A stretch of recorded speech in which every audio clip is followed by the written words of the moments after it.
Vale, empiezo con una confesión.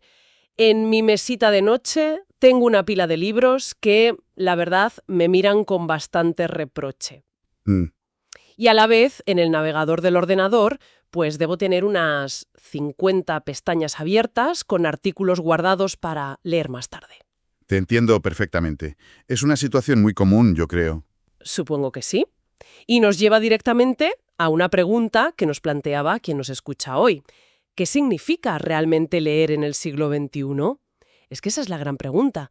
Porque tenemos por un lado esta idea casi sagrada, ¿no? De la lectura profunda, la inmersión total en un libro. Claro.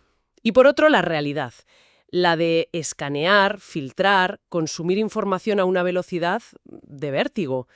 Parecen dos mundos que están en colisión. Exacto. Y para analizar esa colisión tenemos un material que es fascinante. Por un lado, unos fragmentos de un ensayo de Hernando Bernal, La aventura subversiva de la lectura, que, se sumergen en las ideas tan provocadoras del pensador colombiano Estanislao Zuleta. Que es la defensa a ultranza de la lectura como un acto profundo transformador. Eso es. Y como contrapunto, un artículo mucho más reciente. Es de la periodista tecnológica Elvira Soto y se titula Leer en la era de la distracción. Ahí defiende que debemos adaptar nuestras habilidades de lectura al entorno digital. Aboga por lo que ella llama lectura estratégica. Y, para ponerle un poco de ciencia a todo esto, también nos han pasado el resumen de un estudio de neurociencia de la Universidad de Stanford. Se llama Cerebro Lector, Neuroplasticidad y Lectura Profunda. O sea, que tenemos tres ángulos muy distintos. Sí, así que la misión es clara. Usar estas tres perspectivas para desentrañar qué le pedimos a nuestro cerebro cuando leemos hoy y, sobre todo, qué nos está devolviendo la lectura a nosotros. Lo interesante aquí es que el debate no es tan simple como libros de papel buenos, pantallas malas. Es mucho más profundo. Va más allá, ¿no? Sí. Se trata de dos filosofías sobre el propósito del conocimiento. O sea, ¿buscamos acumular datos de forma eficiente? ¿O buscamos que el conocimiento nos transforme, aunque el proceso sea, pues, lento e incómodo? Vamos a explorar esa tensión. De acuerdo. Pues empecemos por la idea más radical, la de Zuleta a través de Bernal. Arranca diciendo algo que parece obvio, que la lectura es crucial para estructurar a una persona. Pero luego lanza la primera bomba. Distingue entre saber leer y ser un buen lector. Y su descripción del buen lector es casi una provocación hoy en día. Lo es, totalmente, porque lo define por oposición directa al hombre moderno. El texto de Bernal dice que el buen lector, según Zuleta, es todo lo contrario. Es alguien capaz de rumiar el texto. Rumiar. La imagen es potentísima, la de una vaca masticando lentamente para sacarle hasta el último nutriente. Sí. Suena muy poético, pero, a ver, seamos sinceras, ¿no es una visión un poco elitista? ¿O como mínimo increíblemente poco práctica? O sea, ¿quién tiene el lujo de rumiar un texto en un mundo que nos exige procesar información constantemente para trabajar, para estar al día? Me es la objeción clave, y es totalmente válida. Pero yo creo que Zuleta no se refiere a que debamos leer así el manual de la lavadora. Ya, claro. O un correo del trabajo, exacto. Se refiere a los textos que pretenden decir algo importante, algo sobre el mundo o la condición humana. Y para esos textos, la paciencia no es un lujo, es la condición indispensable para el siguiente paso, que es el corazón de su argumento, la interpretación. Y aquí es donde la cosa se pone densa. Porque el texto dice que interpretar no es aplicar lo que ya sabemos a un libro. ¿No? Sino, y cito, determinar el valor que el texto asigna a cada uno de sus términos. Afirma que cada obra crea su propio código. Un momento, ¿me estás diciendo que cada libro es como un país nuevo con un idioma que tengo que aprender desde cero? En cierto modo sí. Y el ejemplo que usa Bernal para explicarlo es brillante. La palabra alimento. Vale. En un libro de cocina, el código es claro. Alimento significa nutrición, placer, una receta. Su valor es universal, no hay mucho que descifrar ahí. ¿Hasta ahí bien? Pero luego te lleva a la metamorfosis de Kafka. Cuando Gregor Samsa ya es un insecto, su hermana le trae comida. Y en ese contexto, dentro de ese código kafkiano, la palabra alimento se carga de significados. Completamente nuevos. De asco, de alienación. De la barrera entre lo humano y lo monstruoso. El alimento que ahora le gusta a Gregor es basura en descomposición. Vale, lo pillo. La palabra alimento no ha cambiado en el diccionario, pero dentro del universo de Kafka su valor es otro completamente. Exacto. Tienes que aprender a leer en kafkiano para entenderlo. No puedes llegar con el código del libro de cocina. Precisamente. Y ese aprendizaje requiere tiempo. Requiere rumiar. Requiere notar las repeticiones, los ecos, las atmósferas. Y según Zuleta, si ignoras ese código e impones el tuyo, el de tus prejuicios, el de la prisa, el del sentido común, entonces, y esta es la frase demoledora del texto, A ver. no se ha cogido nada de ese texto y por lo tanto no sabemos para nada leer. Uf, es durísimo. No dice que has interpretado mal. Dice que eres funcionalmente analfabeta en ese contexto. Exacto. Pero esto me lleva directamente a nuestra segunda fuente, al artículo de Elvira Soto. Porque ella escucharía todo esto y probablemente diría que Zuleta está describiendo una reliquia, una forma de leer que ya no se corresponde con las necesidades del mundo en que vivimos. Exacto. Elvira Soto, en su artículo, plantea un argumento muy pragmático. Dice que la sobreabundancia de información ha hecho que la habilidad más importante no sea la inmersión profunda, sino el triaje, el filtrado rápido y eficiente. Habla de lectura estratégica, ¿no? Sí, o inteligente. ¿Y qué es exactamente la lectura estratégica? ¿Es leer en diagonal y ya está? Es más sofisticado que eso. Soto la describe como la habilidad de escanear un texto para identificar su estructura, localizar las ideas clave, evaluar su relevancia y extraer los datos necesarios en el menor tiempo posible. O sea, no es leer por placer o transformación. No, es leer por un objetivo concreto. De hecho, cita ejecutivos que leen 5 libros en un fin de semana a base de resúmenes y capítulos clave, solo para estar al día de las tendencias de su sector. Para ella, esa es una forma de lectura válida y sobre todo necesaria. Claro, tiene todo el sentido del mundo desde un punto de vista práctico. Si necesito preparar una reunión sobre inteligencia artificial, no voy a rumiar un tratado filosófico de 500 páginas sobre la conciencia. Evidentemente. Necesito los puntos clave de los últimos 5 informes y los necesito para ayer. En ese contexto, la lentitud de Zuleta es un lastre, no una virtud. Y Soto va más allá. Argumenta que demonizar esta forma de lectura es contraproducente, que las herramientas digitales como los buscadores o los resúmenes que te genera una IA no son enemigos de la lectura. Sino prótesis cognitivas. Eso es, que nos permiten navegar por un océano de información que de otra forma nos ahogaría. Su postura es de adaptación pura y dura. El mundo ha cambiado, así que nuestra forma de leer también debe hacerlo. Entonces tenemos dos polos completamente opuestos. Zuleta nos dice que si no nos sumergimos y desciframos el código, no estamos leyendo. Soto nos dice que si intentamos sumergirnos en todo, nos ahogamos.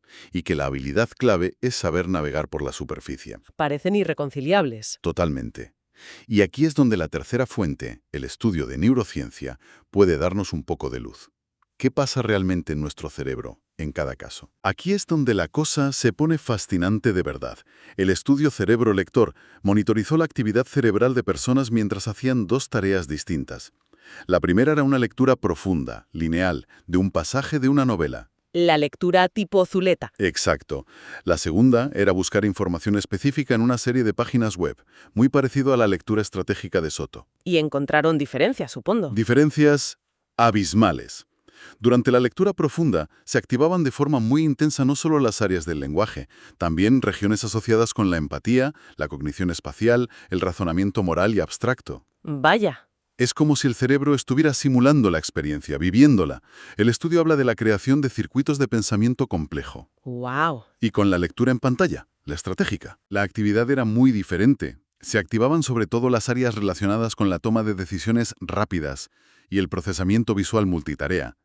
El cerebro estaba en modo cazador-recolector de datos. Ajá. Era muy eficiente para encontrar información, sí, pero los circuitos de empatía y análisis profundo permanecían prácticamente inactivos. O sea que la conclusión es que no son solo 2 formas de leer. Es que entrenan 2 tipos de cerebro distintos. Vale, esto lo cambia todo. No es una simple discusión filosófica o de productividad, es una cuestión de hardware, casi. Cuando rumiamos, como dice Zuleta, estamos literalmente fortaleciendo las redes neuronales de la empatía y el pensamiento crítico. Y cuando escaneamos, como propone Soto, Estamos optimizando las redes de la eficiencia y la respuesta rápida. exactamente. Y el peligro que señala el estudio no es que una sea mala. El problema surge si solo entrenamos la segunda. Claro. El cerebro, por neuroplasticidad, se adapta. Si pasamos el 95% de nuestro tiempo de lectura escaneando y buscando datos, nuestro cerebro se vuelve increíblemente bueno en eso. Pero los circuitos de la lectura profunda Se van debilitando. se atrofian, como un músculo que no se usa. Entonces, perdemos la capacidad de hacerlo, o al menos nos cuesta muchísimo más. Es como intentar correr un maratón cuando solo has entrenado para sprints de 100 metros. De repente, la idea de Zuleta ya no parece tan elitista, sino casi una cuestión de salud cognitiva. Conecta directamente. Y que con esta perspectiva podemos volver a la palabra más potente del texto de Bernal: subversivo. Sí, Al principio puede sonar a una exageración, a una hipérbole poética, pero si lo conectamos con la neurociencia, ya, la cosa cambia. La lectura profunda se vuelve subversiva no en un sentido político obvio, no. sino porque se rebela contra la tendencia dominante de nuestro entorno. Es un acto de resistencia contra la simplificación, contra la respuesta rápida, contra la atrofia de esos circuitos de pensamiento complejo. Esa es la clave. La subversión de la que habla Zuleta es, en primer lugar, una subversión contra nuestro propio pensamiento automatizado. El texto de Bernal dice que leer de verdad afecta, perturba, trastorna y conmueve nuestro ser. Claro. Eso solo puede pasar si permitimos que el texto nos invada, que active esas áreas profundas del cerebro. La lectura estratégica de Soto es útil, pero no está diseñada para trastornar. Está diseñada para informar, para confirmar, para ser eficiente. Es, por definición, una actividad segura. Y la de Zuleta es un riesgo. Recuerdo una frase del texto que me impactó muchísimo: que la lectura puede cambiar nuestra posición subjetiva. Es decir, que puedes empezar a leer un libro siendo una persona y, si lo lees de verdad, terminarlo siendo otra, con tus ideas y certezas fundamentales alteradas. Eso da miedo. Claro que da miedo. Es mucho más cómodo leer solo para reforzar lo que ya creemos, que es algo que los algoritmos, por cierto, hacen encantados por nosotros. Es una analogía perfecta. Por eso Zuleta concluye que si un libro no te descoloca, si no te genera más preguntas que respuestas, si sales de él exactamente igual que entraste, no ha habido una lectura real. Ha sido un pasatiempo. La verdadera lectura es una aventura porque, como en toda aventura, existe el riesgo real de no volver siendo el mismo. Es aceptar que un conjunto de páginas escritas por alguien, quizá hace siglos, tiene el poder de desmontar tus convicciones. Entonces, si juntamos las tres piezas de nuestro análisis, la cosa se vuelve mucho más completa. No se trata de elegir entre Zuleta y Soto, no es una batalla entre el ludita y el tecnófilo. No, para nada. Es algo más parecido a una dieta equilibrada. Me gusta esa analogía. La lectura estratégica de Soto es como la comida rápida. Necesaria, a veces, eficiente, te saca de un apuro, pero una dieta basada solo en eso tiene consecuencias para la salud. Claro. La lectura profunda de Zuleta es la comida cocinada a fuego lento, con ingredientes complejos. Requiere tiempo y esfuerzo, pero es lo que realmente nos nutre, lo que construye y repara nuestro tejido cognitivo a largo plazo. Lo que proponen estos textos vistos en conjunto no es abandonar una forma por la otra, es ser conscientes de qué estamos haciendo cuando leemos. Se trata de desarrollar una especie de bilingüismo lector. Exacto. Ser capaces de escanear eficientemente cuando la tarea lo requiere, pero también de proteger y cultivar activamente la capacidad de sumergirnos, de rumiar, de dejarnos transformar. Y esa es una elección activa. Porque el entorno digital, por su propia naturaleza, nos empuja constantemente hacia el modo de lectura de Soto. La inmediatez, las notificaciones, los hipervínculos, todo está diseñado para romper la concentración y fomentar el escaneo. Totalmente. La lectura profunda requiere crear un espacio y un tiempo deliberadamente, casi como un acto de rebeldía. Un acto subversivo para cerrar el círculo. Exacto. Y todo este análisis nos deja con una pregunta final, una que va más allá de los textos que hemos visto. A ver. Si aceptamos que existen estos dos modos de leer, y que ambos son necesarios, pero uno está en peligro de extinción por el entorno en el que vivimos, la pregunta ya no es si el entorno nos lo pone difícil. La pregunta se vuelve mucho más personal.